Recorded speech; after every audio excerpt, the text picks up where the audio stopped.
Hansı mövzunu oynayacağıq? Paytaxtlar. Olsun paytaxtlar. Nahid, 45 saniyeniz var. İtaliyanın paytaxtı hansı Roma. şəhərdir? Düzdür. Tehran şəhəri hansı dövlətin İran. paytaxtıdır? Düzdür. Rusiyanın paytaxtı Moskva. hansı şəhərdir? Düzdür. Hansı şəhər Türkiyənin Ankara. paytaxtıdır? Düzdür. Tokyo şəhəri Yaponiya. hansı dövlətin? Düzdür. Hansı şəhər Argentinanın Buenos paytaxtıdır? Aires. Düzdür. Hansı dövlətin paytaxtı Norveç. Oslo adlanır? Düzdür. Müasir dövrün ikinci Olimpiya oyunları hansı şəhərdə keçirilmişdir? Pas. Paris. Seul şəhəri hansı Cənubi dövlətin Koreya. paytaxtıdır? Düzdür. Hansı şəhər Vyetnamın Hanoy. paytaxtıdır? Düzdür. Hindistanın paytaxtı Dehli, hansı New şəhərdir? Dehli. Düzdür.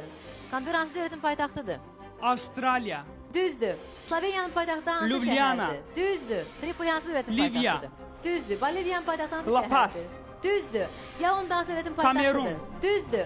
Fijinin paytaxtı hansı Suva. şəhərdir? Düzdür. Mükemmel. Balakəndən gəlmiş Nahid indiyə kimi rekord göstərici nümayiş elətdirdi. 16 suala düzgün cavab verdi. Bravo sizə Nahid.